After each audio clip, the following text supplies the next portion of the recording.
At 70 years old, Reba McEntire is finally opening up about her true feelings for Kelly Clarkson. Reba Nell McEntire was born on March 28, 1955, in McAlester, Oklahoma. She came from a family steeped in rodeo traditions and the hard-working lifestyle of the American West. Her father, Clark McEntire, was a champion steer roper, while her mother, Jacqueline, worked as a school teacher. Jacqueline also had a sharp ear. She recognized her children's musical gifts early on. Reba and her siblings would often sing together in the car, harmonizing on long drives. For Reba, music wasn't just a hobby. It was the pulse of her childhood, something she couldn't imagine living without. Her first big opportunity came in 1974, when she was asked to sing the national anthem at the National Finals Rodeo in Oklahoma City. Country artist Red Steagall was in the audience, and he was so impressed with her strong, natural voice that he urged her to go to Nashville. With his support, she signed with Mercury Records.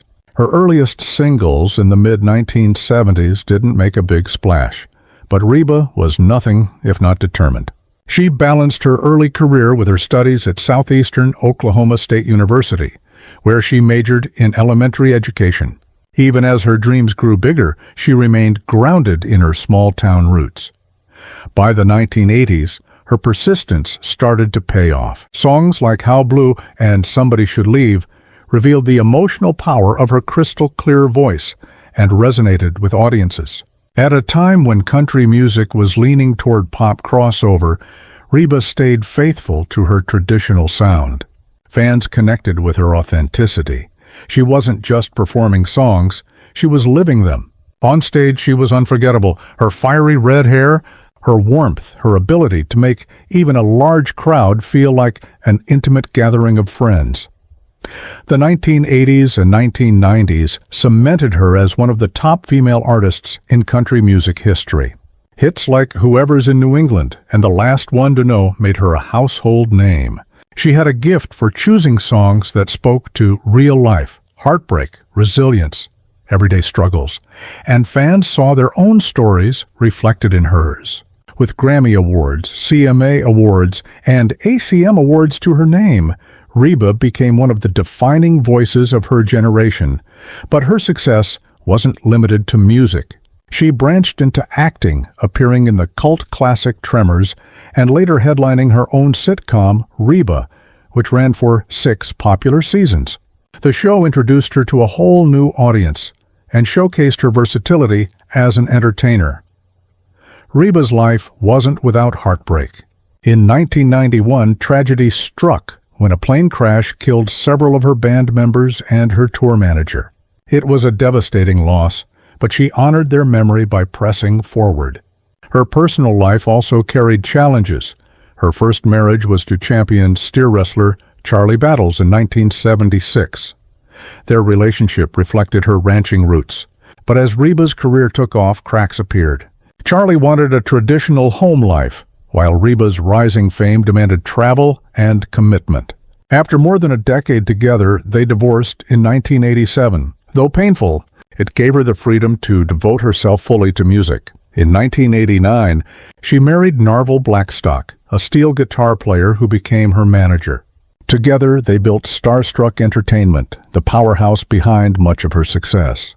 Narvel also brought 3 children from a previous marriage into Reba's life, and in 1990, they welcomed their son, Shelby Blackstock, who grew up to become a professional race car driver. For more than 25 years, Narvel was her partner in both business and marriage. But in 2015, after 26 years together, they divorced. Reba admitted it wasn't her decision, calling it one of the hardest moments of her life. Yet, she carried herself with her trademark resilience, focusing on her family, her fans, and her music. Now at 70, Reba is speaking candidly about her relationship with Kelly Clarkson, her former daughter-in-law. For years, fans speculated about their dynamic, especially after Kelly divorced Brandon Blackstock, Narvel's son and Reba's former stepson. Were they close? Had they drifted apart? Reba decided it was time to clear the air. Kelly is one of the strongest, most talented women I've ever known, Reba said warmly. To her, Kelly wasn't just the young singer who joined the family. She was a powerhouse artist in her own right. Reba remembered watching Kelly win the very first season of American Idol in 2002. Even then, she recalled, I could tell she had something rare. Her voice could knock you flat, but her heart came through in every note. When Kelly married Brandon in 2013, Reba welcomed her not just as a fellow musician, but as family.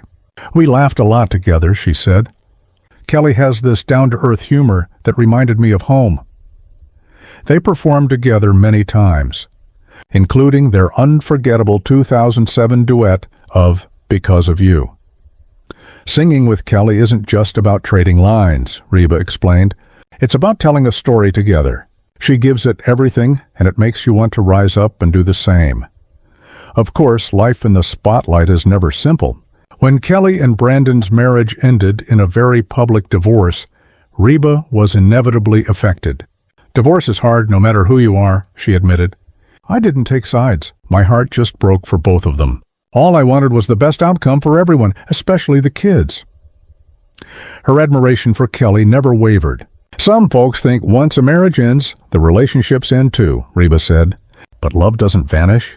I'll always care for Kelly. She's a wonderful mother, an incredible artist, and her spirit is unshakable. Reba said she was especially proud of how Kelly carried herself during that difficult chapter. She stood tall, Reba said. She never let the pain silence her. She stayed true to herself. I know from my own divorces how hard it is to find yourself again. Kelly did it with grace and courage. Reba's care extends to Kelly's 2 children with Brandon, River Rose and Remington. Brandon's passing left a deep wound, but Reba has been steadfast in supporting them. Kelly's kids are so strong, stronger than many adults I've met, she said with emotion. Losing a parent so young is heartbreaking, but River and Remy have shown resilience that amazes me, and Kelly has been their rock. She's made sure they know it's okay to cry, it's okay to ask questions, and it's okay to remember their daddy in their own way. Reba knows grief well. After losing her band members and manager in that 1991 plane crash, grief never truly leaves you, she reflected. It changes you, but with love and support, it can give you strength. River and Remy, she explained, are navigating their loss in different ways. River, being older, has more questions and wants to understand. Remy, being younger, just wants to feel safe. And Kelly makes sure they both feel loved every single day. Reba believes the most healing thing is keeping memories alive. Kelly tells them stories about their dad. They go through pictures together. That way, Brandon stays with them. They carry him in their hearts. Her admiration for Kelly runs deeper than music. I've always loved Kelly, she said. But seeing her now as a mother, putting her kids first, carrying herself with grace, even while grieving, it makes me prouder of her than ever. Her message is simple. No matter the divorces, the losses, or the changing family ties, her bond with Kelly has endured. Family is family no matter what, Reba declared. Kelly and those kids will always be family to me. I'll always be here for them.